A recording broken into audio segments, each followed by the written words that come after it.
KindlyNxsh looked unstoppable, bro. One of the fastest rising names in SA hip-hop. Underground kids loved him. Big artists started co-signing him. And suddenly, it felt like the whole country knew every lyric to the song Eish Chief. But lately, something changed, bro.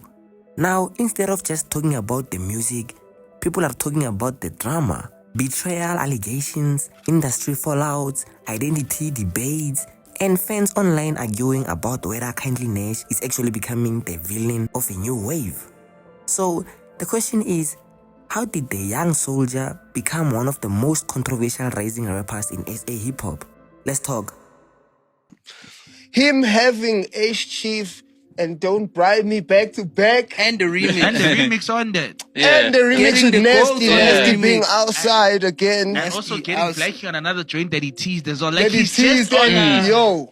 Bro, Also, unbelievable. them niggas have a really great advantage that I f with. Like him and his squad. Let's pick it up a little bit. Let's pick it up. You see, KindlyNxsh didn't come into the game like a normal rapper, bro. Bro built his own sound. He wasn't just rapping. He was producing, engineering, basically doing everything himself, bro.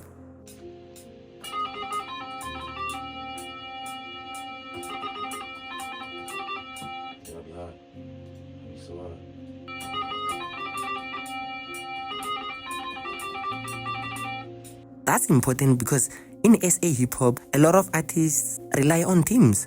And honestly, that's probably where the whole young soldier identity came from. The militant fan base, the underground energy, the aggressive confidence, bro, everything. It made him stand out immediately. Then came Eish Chief. And once that song blew up, bro, everything changed. The streams went crazy. TikTok started moving, bro. And suddenly, the underground scene had a new leader. And the thing about KindlyNxsh is that he doesn't need to be polished, bro. I mean, he's that good, bro. He's just chaotic, bro. Hungry. Like somebody who genuinely came from grinding. Check him out. KindlyNxsh, ne? KindlyNxsh is different breed, dog. No, I won't say KindlyNxsh is a different breed. Get alpha. Get alpha. He's an alpha to all the wolves. He's an alpha. Thing is, like, he has experience. What I mean when I say his experience, the knowledge he gained from producing for bros like Lucas and Blackie all along, like all these years, the bro's been making music with these guys. He's in studio 24/7, or he's like always pushing. And that's why a lot of young fans relate to him more than the old polished rappers. He talks reckless, moves reckless, drop music constantly. And in this generation, that's exactly what people want. Consistency over perfection, bro. Meanwhile, some OGs drop one album every 4 years by Girabo Frank Ocean. But this is where the story starts getting messy, bro. Because one of the biggest controversies around KindlyNxsh right now is the whole Lucasraps situation. At first, they looked cool, bro. Fans saw Nxsh as one of the people carrying the new generation alongside Lucas. But then, Go Crazy dropped, bro. And suddenly, everybody started side-eyeing him. Because on that track, Nxsh basically said, I'm the real YOG. You can't play Lucasraps, especially without me. You know, without me, the Lucasraps track. I'm the real YOG. You don't play Lucasraps, especially without me. Now, if you know SA hip-hop, you know that title is heavily connected to Lucasraps, bro. So immediately, fans were like, wait, is this man dissing Lucas? Then he doubled down, bro, basically implying that he doesn't produce something that is not worth playing. If I didn't produce it, I don't see why anyone would listen. I'm a boss, baby. She gon' walk for everybody.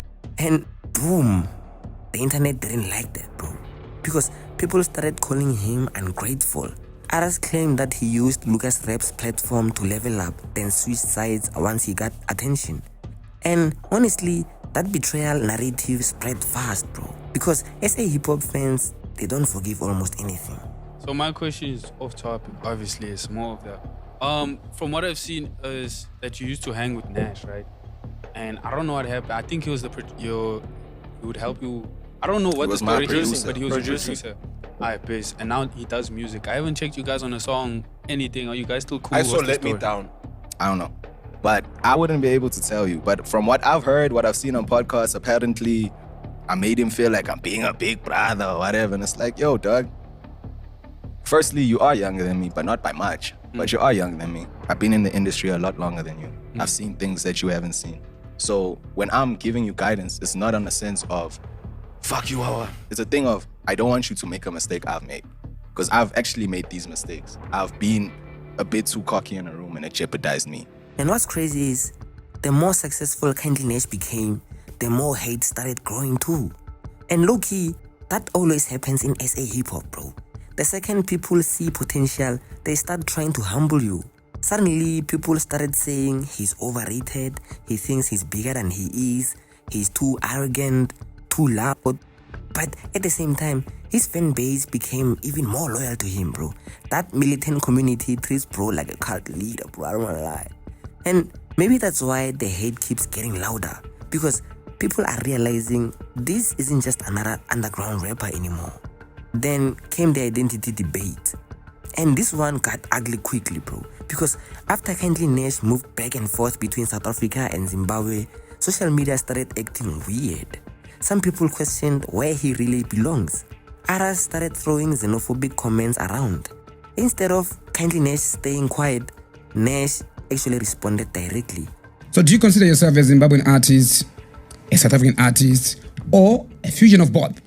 How do you want to be, to represent that in your music? So for me, it's like, even in my music, I try to balance the both. Because it's like, I was born in Zim, this is home. But I grew up in SA, that's home. You know what I mean? Those are my two homes. Yeah. But it's like, I feel like because of that, I feel like I'm a special case.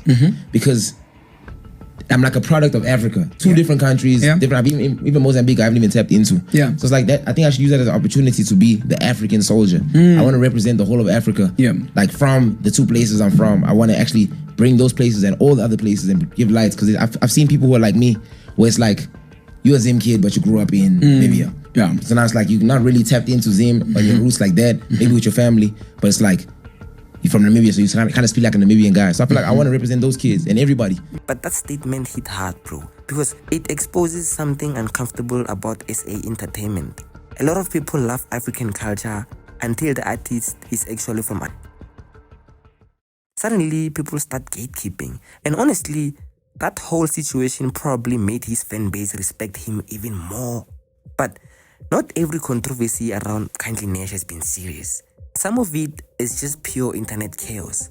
But one thing that still divides people is the school dropout conversation. Nxsh openly talks about leaving school in grade 9 to chase music. At what point do you decide, yo, listen, I'm not doing the school shit, I'm gonna tap into this music and go all the way? 3 months later after I found it, I dropped out of school in grade 9. Bro. Dropped out of school in grade 9, yeah.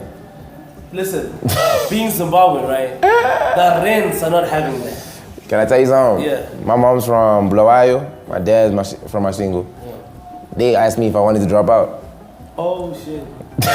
That's crazy. That's crazy. So my parents are like the type of people that believe every child has a gift. Yeah. And it's a parent's job to nurture that gift. Some fans see it as inspirational, others think it's dangerous to glamorize it. And honestly, this is where the conversation becomes bigger than music. Because the reality is, for every KindlyNxsh success story, there are thousands of kids who drop out and nothing worked out. But at the same time, you can't deny that his gamble actually paid off. Bro taught himself production, built connections, worked with major artists. So now people are stuck between don't encourage this and damn, but it worked. And maybe that's the real reason KindlyNxsh is so controversial, bro. The industry doesn't fully understand him yet. He's not fully underground anymore, but he's also not mainstream in the traditional way. He moves like an internet artist, but raps like a hungry street rapper, bro. 1 second, he's emotional. The next second, he's trolling. Then suddenly, he's dropping deep statements about identity and family. Like recently, he just dropped a project called Todii. I don't know if I'm saying it right, but he's talking about his life, journey, It's unpredictable, bro. But unpredictability scares the industry. Remember that. So, is KindlyNxsh becoming the villain of the new wave? Well, maybe. Or maybe he's just one of the few artists refusing to play safe. Because Love him or hate him, people are paying attention, bro. And in today's music industry, attention is power. So the real question now is, can KindlyNxsh turn all of these controversies into a legendary career? Or is he slowly becoming another talented artist the internet will eventually destroy? Let me know what you think. And I'm so glad KindlyNxsh blew up, bro. Because I feel it's just a standpoint for people to see what the UG has, bro. The underground. Like, I've been telling you guys, bro. Hip-hop right now, especially the mainstream, is very lazy. They ain't willing to experiment. Yes, I know you guys are going to say, no, but Nasty C gave us that tape and he tried to do. Yes, he did. And we're grateful for it. But I'm telling y'all, the underground take the most insane risks with their music, bro. It sounds different. It's a different feel. Just hip-hop is alive there. And to be honest, man, that's what we should be promoting in South Africa.